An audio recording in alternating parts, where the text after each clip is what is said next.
Time for another board game review, and this time we have the game A Feast for Odin. This was sent to me by Z-Man Games and is designed by Uwe Rosenberg. Look at this big boy. Delve into the world of Vikings and dabble in trading, hunting, raiding, pillaging, plundering, and raiding some more. Build houses, explore new worlds, and every round have a feast in Odin's name. In this great strategy game, Uwe Rosenberg lets you relive a bygone era. The large variety of actions and occupations guarantees your northerners, it says northerners here, but northerners, long-lasting fun, with each game creating a new world on your player board. Let me show you how to play. So there's a lot to look at here, a lot of things on this table, but the basic principle of the game is simple. Each round, you're going to place Vikings on the spaces on this action board here, and take the chosen actions immediately. Now, there are a lot of actions, we'll get into that later. So, your goal is to cover the spaces in the placement area of your home board with these green and blue goods tiles.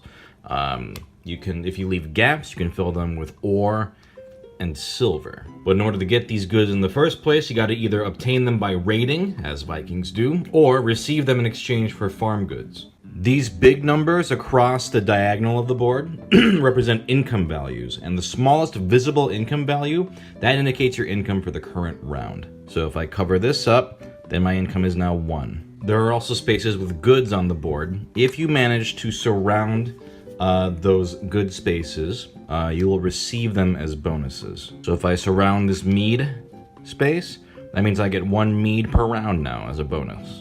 During the game, you can explore new territories and add them to your home board, but you'll need ships to do so, which I'll go into later. At the end of the game, you'll add the values of your ships, houses, your exploration boards, and goods, and points are always indicated by this symbol here, the shield.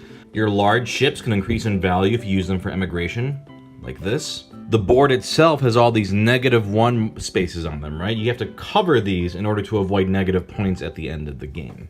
And then extra buildings you can get, like sheds and stone houses, you'll see they also have little negative point things you have to cover if you want to avoid penalties at the end of the game. You'll also gain additional points for sheep and cattle, which breed every other round, and for any occupation cards you have played.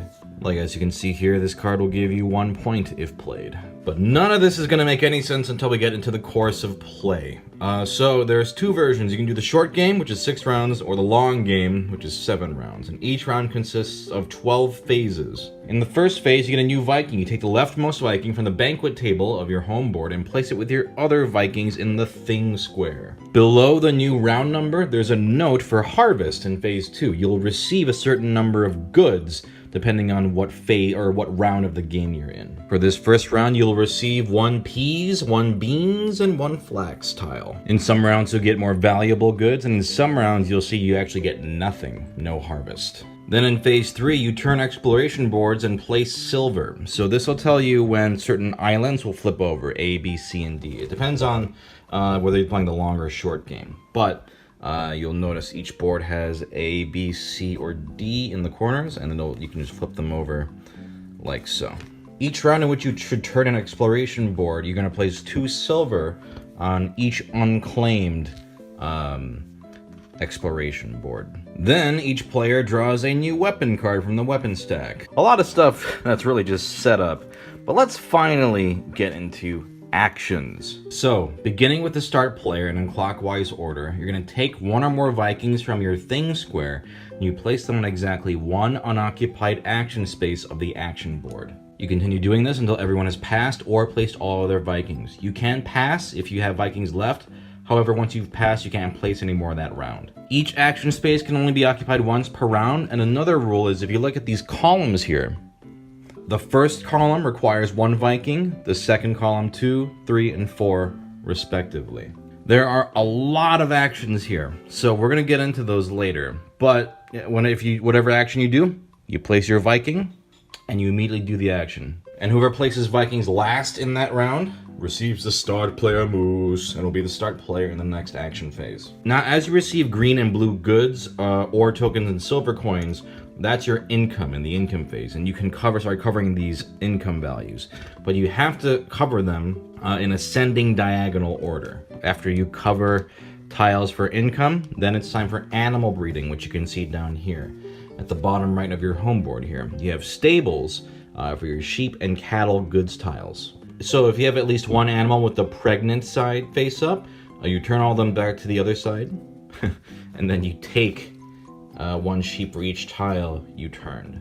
And if you have at least 2 sheep but no pregnant sheep, turn one of them to the pregnant sheep tile, or side. Consequently, that means your sheep and cattle can breed every 2 rounds. After that is phase 9, which is the feast, in which case you have to feed your Vikings. That's what your orange and red tiles are for. You can place these on these empty spaces here, but you can't place orange and orange tiles next to each other or red tiles next to each other. Silver coins, however, can be placed next to each other. Now, one tile of each type may be placed horizontally in order to fill more spaces, because you're trying to fill these spaces as you go. So this would be a nicely fed table of Vikings. But as you can see, as the rounds continue, you're gonna have to feed more and more Vikings.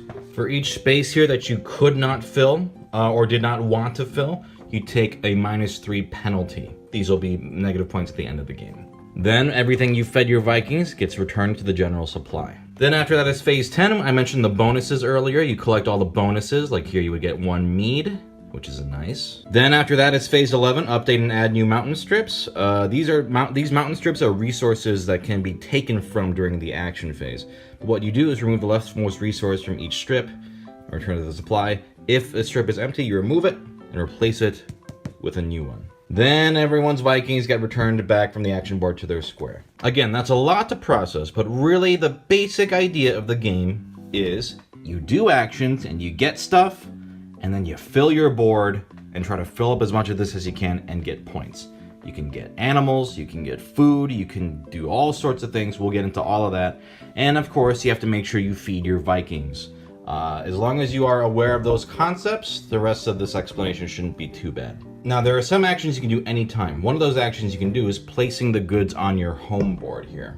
Remember, you have to cover these income spaces in ascending diagonal order, and the only way you can cover an income space is if you have covered all spaces to the left of that space and below that space. So for this first one, I could do this. But if I wanted to cover this 2 space, I would have to make sure that this space was covered. And then actually, I didn't mention this earlier, but the covering I was showing you earlier is actually illegal because green goods can't be placed next to each other. So it would actually have to look like this. Now, if this is covered like this and this good space is technically considered covered, then I could cover this 2 space. And then coins and ore can be used to fill in those little gaps. Now, you don't have to save these good spaces. You can cover them if you want, you just won't get the bonuses during the income phase. And then these big beefy special tiles are considered the same as blue tiles. The exploration boards that you can claim act the exact same way. You can cover those up and get bonuses. Now, the house tiles are a little bit different. You can place orange and red goods in the houses. But like green tiles, orange tiles can't be adjacent to each other, and red tiles cannot be adjacent to each other. Now, whenever you place goods on your boards or your houses, you cannot take them back. Another anytime action you can do is buying a ship. It costs its value in silver. There are small boats for 3. You can also get bigger boats for 5 and 8. And whatever boats you buy, you place in your little dock area. And another action you can do anytime is arming. You may place ore from your supply on the spaces on your ship. I'll explain this later. And some occupation cards you play can give you a bonus action that you can do anytime. This is Linen Weaver. This lets you, well, weave linen. So now let's go back to this big old action board and let's go over some of the more obvious spaces first. If it's a space like this, you just receive one of that good. In this case, 1 stockfish. Sometimes a good will cost silver, like in the livestock market here.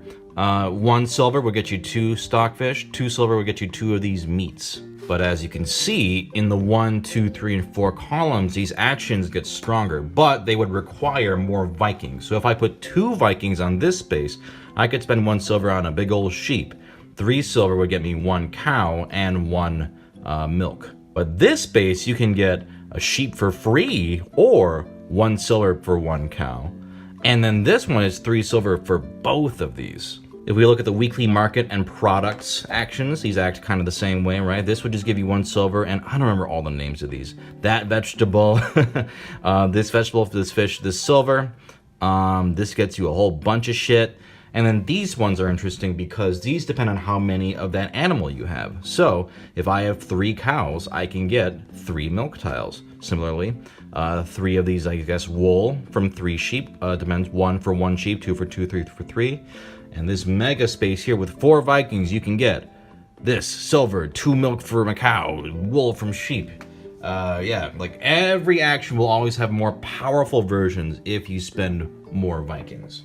And one more production space is this space here. You always get only 1 ore, but you do get 1 wood per player. Now let's talk about the exchange action spaces. If you want to build a house, you can exchange 2 wood for a shed, and you can get better things. 1 stone could give you a stone house, or you can get a longhouse. You can also build ships with wood instead of buying them. A space like this in crafting would let you exchange 1 orange flax tile for a much more valuable green linen tile. And in the space next to it, you can spend hide and linen to make clothing, and you'll also receive 2 silver. At the smithy here, you can spend 1 ore to receive a tile with a forged tongs symbol, like all these nice jewelry tiles over here. And on a space like this, you could receive 4 silver. In addition, you can exchange 1 wool for a robe tile, and or a silverware tile, or a jewelry tile. If we look at these crafting spaces, these let you exchange materials for goods and silver. 1 stone will give you 1 silver and 1 of these. 1 wood or ore gives you 1. These are all pretty straightforward, just a direct exchange rate. And if we look down here in the occupation spaces, a space like this will let you play an occupation card from your hand for 1 stone or ore, and you'll also receive a silver. These are mountain actions. Mountain actions let you take resources from those mountain strips I showed you earlier. You always take them from left to right. So if I selected this action space, I could take 2 resources from one of these. This beefier action lets you take 3 from one strip and 2 from another. This symbol is for trading actions. This lets you exchange your goods for the next more valuable one. So in the order of value, it's always orange to red, then red to green, and green to blue. Whatever you upgrade it to has to have the same shape and dimensions. So this fish could upgrade into this. So a space like this would let you take 2 of your goods and upgrade them both. But a really juicy action with 2 arrows like this would let you take 2 goods and upgrade them both twice, meaning they would go up. A red would go up to a blue, or a orange would go up to a green. In any space like this would let you exchange 3 or upgrade 3 goods, and you could draw 4 weapon cards. These blue spaces here are overseas trading actions. These require you to have a gnar in your port. What these do is you can pay 1 silver to change any number of your green goods to their blue sides. The special sale action will let you buy the special silver tiles. If you have at least 1 gnar, you can go over to this board and buy these for their costs, or their values, except for the crown. You can't buy that one. On emigration action spaces, you can turn one of your gnars or longships to its backside and place it on your banquet table like this. So let's say I take this ship, I'm gonna emigrate, bam, now it's worth 18 points, and I can cover this section of the banquet table. That means I don't need to feed those Vikings anymore, or those spaces. If you want to do that action, you gotta pay an amount of silver equal to the current round. Another set of actions you can do is raiding, pillaging, and hunting, and you use dice for this. When you're raiding, you use the orange die. If you're pillaging, you use the blue die. And when you're raiding, you always want to roll high. But spaces up here, like hunting, you want to roll low. I'll explain in a second. In each case, you can roll the die up to 3 times. And when you're finished, you announce your battle result. If you take the raiding action, you must have at least 1 longship in your possession. For this space, you would take the orange die as shown and roll it. Now, whatever you roll as your battle result, you can take exactly 1 blue tile with a sword value equal to or lower than that. Now, a 3 wouldn't get me anything, but what you can do is you can spend long sword cards like this to 1 each to increase your value. You can also use stone to modify it. So let's say I get it up to a 6. Then I could get one of these blue good tiles. But if your battle result is ever 5 or lower and you can't modify it, you fail. But you always receive 1 stone and 1 sword as a consolation prize. Pillaging is the same thing, but it lets you use the bigger blue die, which gives you more likely results. So you roll it. Alright, so it's a 6. Like before, you can spend stone and swords to increase this, but if your total is a 5 or less, you fail. In that case, you receive the consolatory 1 stone and 1 sword, and you can return one of the Vikings you used to your thing square. So if I use 2 Vikings here to use this space, as a consolation prize, I can return one to the supply and use it in a future turn. Hunting is a little bit different. In this case, you want to roll low. For hunting, you use the orange die, and for whaling, you use the blue die. If you're whaling, you roll the die, and then you reduce the value of your roll by 1 of each oar on the boat you're using to perform the action. This can lead to a negative value. If it's a negative value, it's 0. Then whatever your result is, you got to pay a number of wood and or weapons equal to the value to get a successful action and receive the tiles on the space. If you fail, you receive 1 wood and a consolatory weapon. And additionally, if you failed laying a snare, you may return 1 Viking. That's what this symbol means here, to your thing square. If you fail whaling, you can return 2 of them. And as you can see, different successes give you different things. You can get a lot of goodies if you manage to roll low. And finally, if you just don't want to deal with any of the die rolling, you can straight up plunder. As long as you have 2 longships here, you just get that treasure piece. Another action you can do are these exploration ones. Remember those islands? This is how you get them. So if I wanted to take Shetland or the Faroe Islands, I would need at least a Viking boat, Nor, or longship and place a Viking here. Then I get to take that board, and it's mine for placing goods on. And finally, occupation actions. The occupation cards let you do all sorts of different things. There are a ton of them in this game. I'm not going to go through every single one, but this is how you can play them. For this action space, you draw a random occupation card and put it in your hand and receive a silver. In this one, you can pay 1 stoner or to play 1 from your hand and receive a silver. This one you can play 1 to 2 cards from your hand, and this one up to 4 cards from your hand. Going back to the idea of using more Vikings for 3 and 4 spaces here. Whenever you use 3 Vikings on an action space in this column, you get to draw an occupation card as a bonus. If you ever play 4 Vikings in the 4 Viking column, you can play an occupation card as a bonus. Now, if we look at some of the occupation cards here are some examples. This Master Mason would let you exchange one of these little silver whatever pieces, or not silver, but treasure pieces, and you could get one of these goods and 1 silver. And with the blue background, this means you can do this at any time. If it has a yellow background like this inspector card, that's an immediate effect. In this case, you return 1 Viking from an action space, and in 1 silver per round, return another Viking from that action space. And then each time cards are these red ones. For like the maid here, when 1 or more houses produce exactly 1 bonus good each, you can replace each bonus good with 1 of these specific blue tiles. There is a whole appendix for every single card in the game, so I'm not going to go into all of those. But as you can see from this stack here, there are a lot of them. So there's just tons and tons of things you can discover from that deck. Now, once you've done all the rounds, that's when you count up all your points on your ships, all your emigrations, any progress on your exploration boards, on your sheds and your houses. All your animals are worth points. Occupation cards are worth points. You also get points for the silver that you haven't spent. And then whatever tiles you haven't covered by the end of the game with this symbol, the -1, you receive a penalty for all of that. So yeah, basically you just want to cover as many of those tiles as you can with those goods, get as many points as you can in whatever way you can. The world is your oyster as a Viking. There are so many ways you can get points, whether that's raiding or hunting or farming or crafting. There's so many different options to the game, and the sort of treat is discovering new ways to play. But that's pretty much it. So in case you couldn't tell already, this game is pretty massive in terms of how many actions you can do. This game had a reputation of like, oh man, if you think Agricola or Caverna has a lot, like A Feast for Odin is a huge buffet of actions. And it is, but honestly, more accessible than I thought it would be. It is very intimidating going through the rules because there are so many actions. But once you start playing, it actually plays pretty simply because all you're really doing is getting goods and covering your Tetris board and just covering up as many spaces as you can and getting points. That's it. The game advises you in the first couple rounds to just sort of explore actions and see how they work. This is definitely not a game where you're going to master this game in one playthrough, right? You're going to just kind of experiment and go, okay, let's try crafting.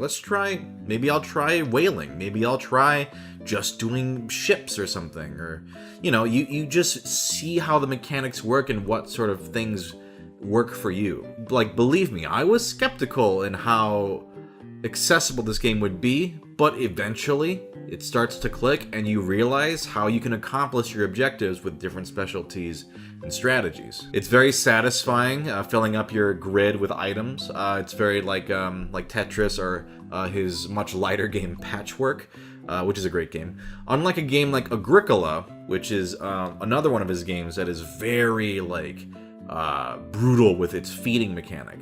In this game, feeding your Vikings is actually pretty easy to do. You just gotta fill up those spaces. You can use a horizontal piece.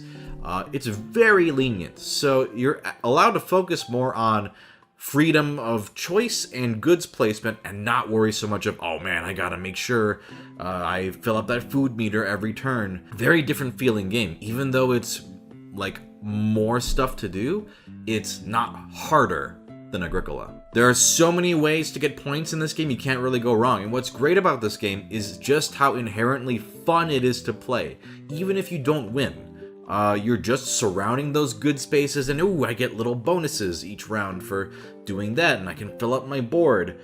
For me, even though obviously in every game I'm trying to win, for me I was more focused on, I just want to fill this board. I want to fill this board, and it's so fun to fill it up with all these different pieces. It's very satisfying mechanics-wise. You always feel like you're progressing and improving in some way as you literally watch this board fill up with progress. The action board is rich and full of options. You can play this game completely differently every time you play just by specializing in different things, whether that's animals, like breeding animals, or whaling, or hunting, or pillaging. In one 3-person game I played, everyone went down completely different specialization paths, which was really interesting to watch. I also love that this game gives you a lot of workers to start out with, and you just get more and more each round. But it still feels tight, though, because of the whole column system, which I think is really smart. If you want to do a really good action, you got to spend 4 of those suckers. So it becomes this thing of, do I want to do lots of little actions, or is it worth it for me to take this big action? Or do I want to block some of these smaller actions so that people are forced to use more workers on the bigger actions? A lot of fun sort of blocking mechanics and decision making there. And the bonuses for those 3-4 person actions are so juicy and so satisfying, so it really forces you to think. The occupation cards are interesting, but because there's so many of them and this game is so big in its choices of what you can do, a lot of times you find yourself with cards that don't help you at all because they are tied to actions you never do. Like if I am not doing whaling and I get a bunch of whaling occupation cards, they're useless to me. So in Agricola, the whole drafting cards in that is really crucial to the game because it kind of decides your strategy based on the cards you have in your hand. But in this game, you only get 1 to start, and then you can draw more if you want, but you don't have to.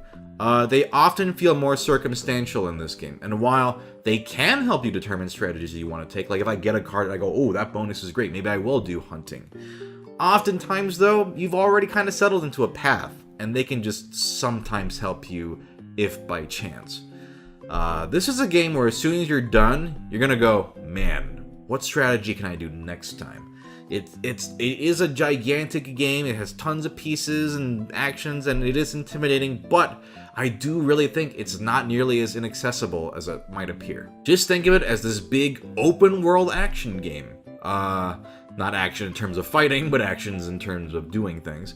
But yeah, if the idea of a worker placement game with the fun Tetris mechanics and lots of choices is up your alley, I highly recommend this game. It was very deeply satisfying to play.